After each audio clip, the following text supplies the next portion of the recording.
guys, welcome back to the cabin. I've got the day off today, so I decided to just bring some stuff up here and check out the trail cams and harvest a Christmas tree. So come on along for today's adventure. Well, I'm going to start by heading out, check out the trail cams. Looks like we got a little bit of snow here since I was last at the cabin, which is nice. As you can see, I use a snowmobile just to bring stuff up from the car. Don't have an ATV or anything, so the old Bravo will have to do. Anyway, thank goodness the last time I was up, I got it all ready to roll for the winter. So it, worked really well there to get that all fired up. I've got a tree down here in my path that I got to deal with. Let's take a look. Well, I bought my little machete with me, so I'm going to just make some quick work of this.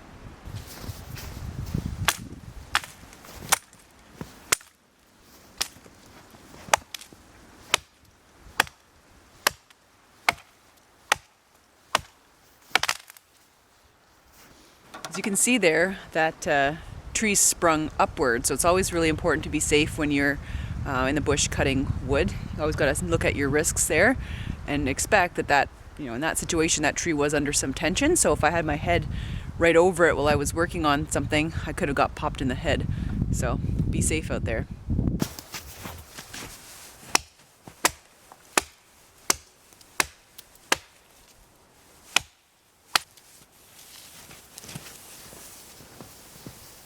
So as I'm looking at this tree, I'm actually thinking I'm going to use this for the Christmas tree. It's a little bit tall, so I got to shorten it up, but hey, why not? It's actually a pretty nice little tree.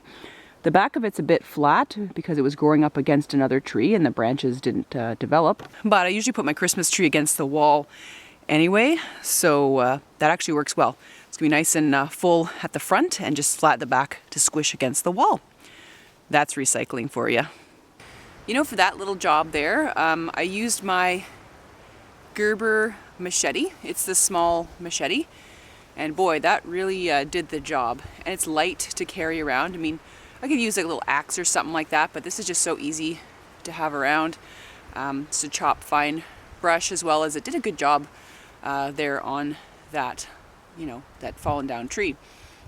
I think Fiskars makes this product, but it is labeled with Gerber, and I guess it's the Bear Grylls version of it, but whatever. It works really, really well.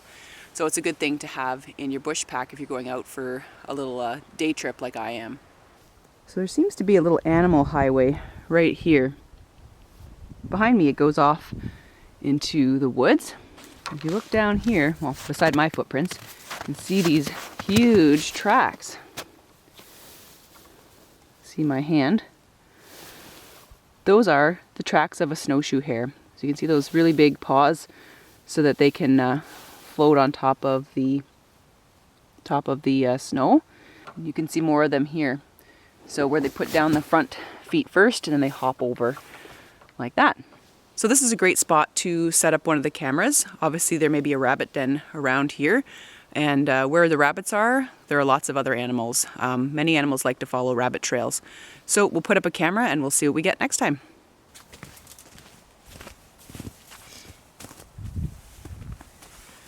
Okay, so I'm back here at the dock after I reset my trail camera to point downward a little bit. So let's see what we've got today.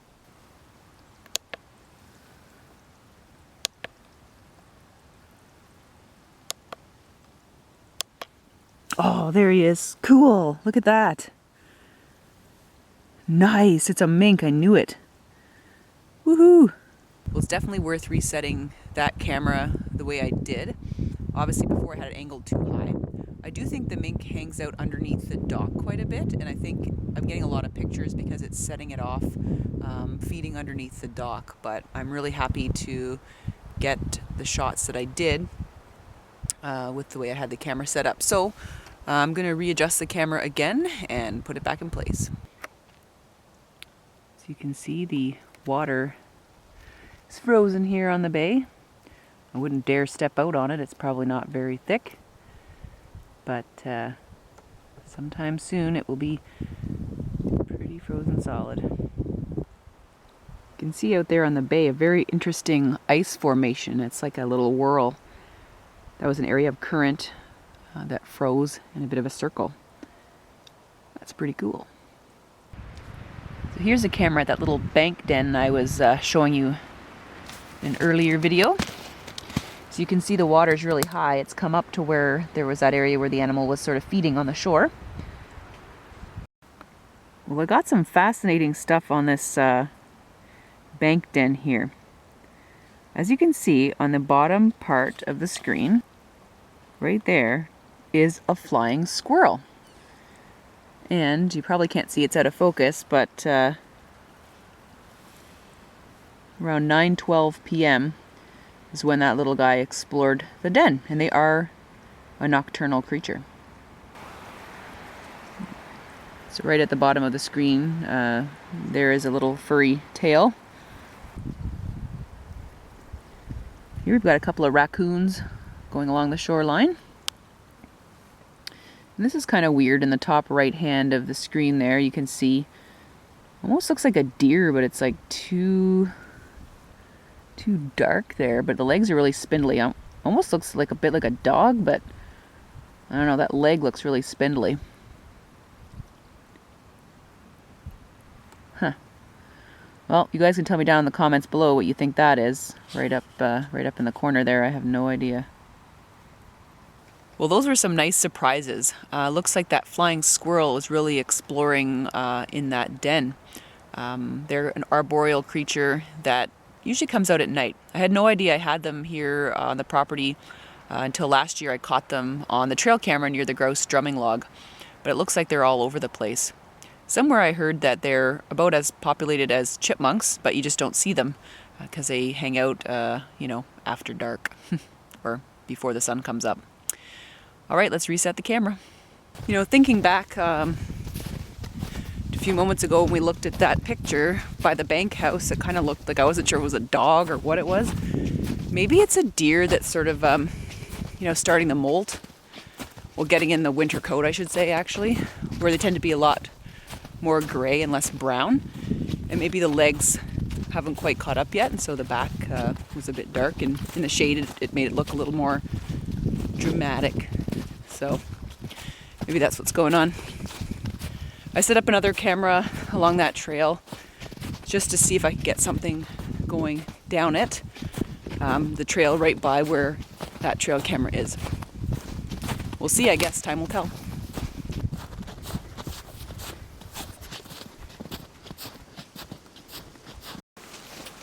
All right, taking back the Christmas tree to the car. This is fun. I love getting a natural Christmas tree versus the plastic ones.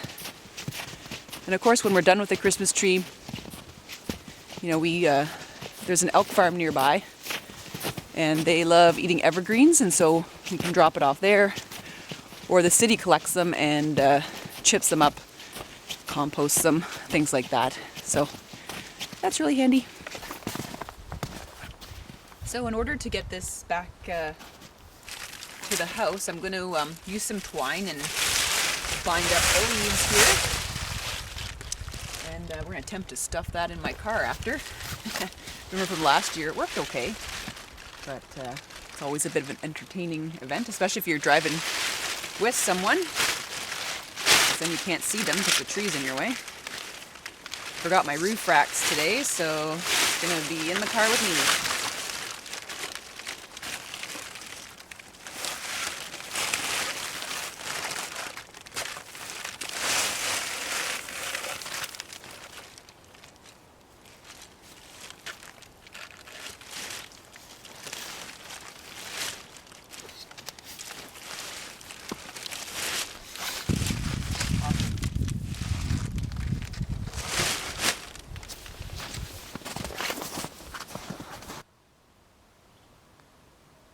Here we go, guys. Those are snow buntings.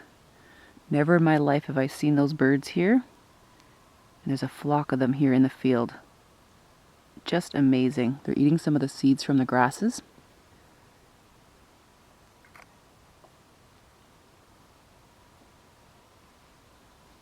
Beautiful little birds. What a treat. You never know what you're gonna see here.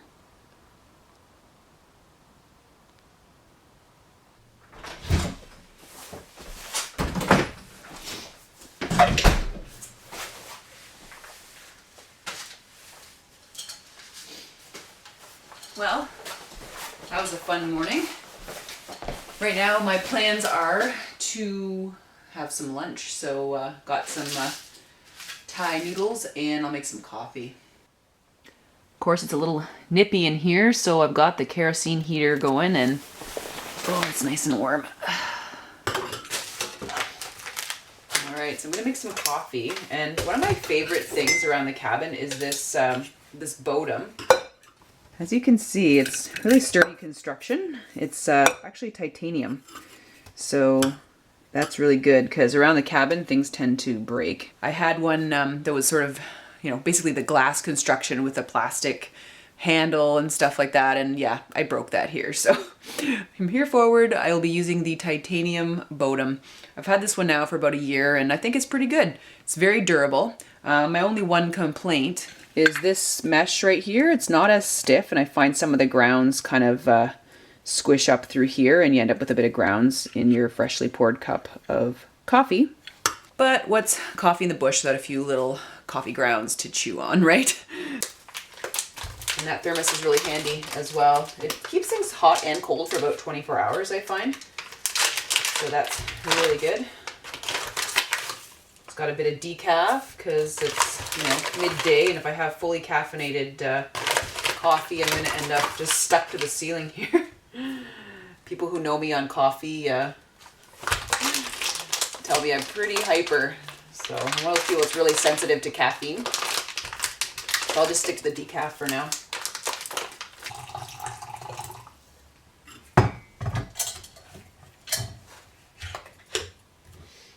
Let that sit for a minute.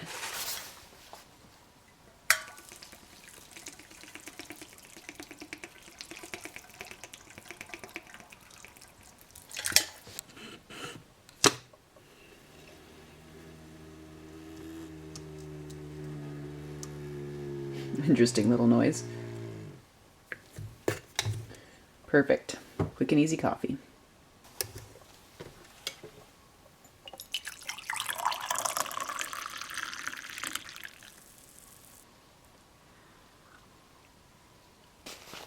Oh, that's good. That's definitely, I needed that. I needed to warm up a little bit. As a part of the MIF Tip program, I want to monitor, you know, local birds and wildlife. So what I've done is I got this field guide from the Ontario Field Ornithologists, and as you can see, all the birds you can find around here are listed. And what I do is I check them off as I've seen them. At the top, I've sort of put the date, and I can kind of continue on with each year. And of course, today it's my honor to check off snow bunting. And I wrote down exactly where I saw them. It is where I expected to see them. They like open meadows when they come down south. They feed on the seeds and sort of little insects that may be found on the surface of the snow, in the grasses as well. Well, I hope you guys enjoyed today's update. I had a great day here at the cabin, and wanted to let you guys know that coming up is my annual Nature Lovers gift guide for the holiday season. Remember, I did that last year, and give you guys just some ideas of things to get for friends or family that are interested in the outdoors. All right, everyone, have a great week as always, and we'll see you next time.